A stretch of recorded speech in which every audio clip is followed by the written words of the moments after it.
Hi, yes, I definitely will go over signs and symptoms. I'm gonna start from when my son was like an infant, like when he was first born, and then kind of move up.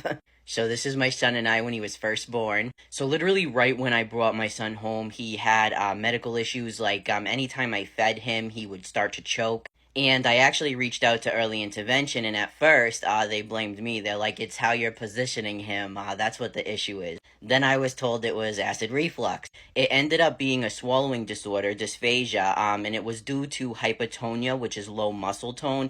This primarily impacted his jaw and his core muscles.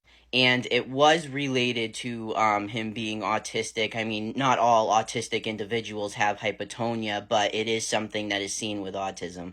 I love this picture. I think it's so cute. It looks like he has a million fingers, though, doesn't it? I don't show pictures of my son, but these are older, so it's like whatever. So another thing I noticed is that my son could not move his head to a certain side, and if we're just being completely honest, I don't remember what side it was. This was like 10 years ago. But he couldn't turn his head to a certain side, and so obviously I had to contact, his doctor and early intervention about that. He had something called lateralis. It's similar to torticollis, which I think is when infants or people in general have a stiff neck. I don't know.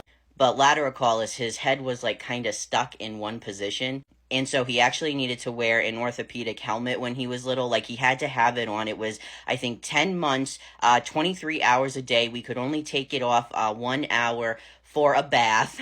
And it was the middle of summer. But I have no pictures of that time because his father and I made a decision that we weren't going to take pictures of him with his orthopedic helmet because I just felt like, it was a temporary period and he was a baby, so he didn't have the ability to say if he, wanted pictures taken of it. So obviously when my son was an infant, I didn't know he was autistic. He was actually diagnosed with a lot of the medical issues that I found out later were related to his autism before I thought, oh, he might be autistic. One thing I remember about my son, and I know babies normally kick their legs, like it's a normal thing, but he did to, I mean, he never was still. He was constantly kicking his legs, constantly. And people would point out, like, wow, like he really moves his legs a lot, like.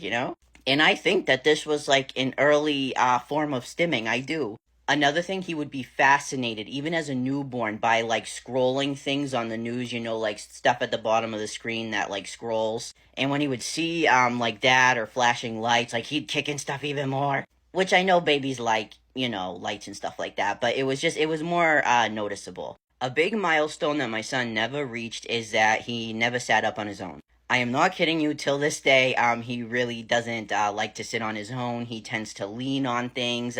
His core muscles, he still has to like have like OT and PT to strengthen them. He walked on time though. He did not talk on time. Honestly, I didn't know if my son would ever be verbal. And he did end up becoming, he's like partially verbal, I'd say now. Like he can say sentences and stuff, but he still has trouble. But I do want to mention that even, obviously there's kids out there, or individuals who will never be verbal, but that doesn't mean that they won't be able to communicate. Oh, because my son had an AAC device, and did he communicate? Let me show you a few things he said. This is one time I says to him, "You're a funny kid," and he types to me, "Oh, really?" Another time he was mad at me, and he goes, "Try me." And then this one is more serious, but I think it's so cool, is he was able to say, "Something hurts, it's my leg." So that was like a milestone he missed, communicating verbally. But I just want people to know that even if somebody doesn't reach that milestone, that doesn't mean that they won't reach other milestones of effectively communicating. This is going to be a long video. So another thing is my son loved lining things up. As you can see here, he has a potty, an iPad, some key type thing or a bubble wand, a bunch of cars, but this isn't even like the half of it. He would line stuff up going through the entire house.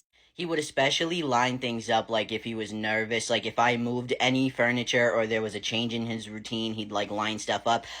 He doesn't really line stuff up anymore, but this is when he was like probably, I don't know, a toddler, like a year and a half, maybe a little before.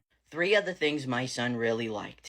Spinning wheels, which I was always petrified when someone was in a wheelchair because I was terrified my son was going to like run up and try to spin the wheels. He did sometimes, and people were really cool, but I was just always worried. Two, like I said, he loved things that scrolled, so he loved watching the news because he could watch the headlines scroll at the bottom even as a toddler. Three, he loved walking backwards. I'm gonna name a fourth one, jumping. He loved jumping and he still does. He spins also now. Okay, this next one is kind of funny. My son used to plank off everything. And like the thing is like he really has like weaker core muscles than most kids his age, and he always has, but like he would be able to plank off things. This is how he would play on his iPad. Look at this.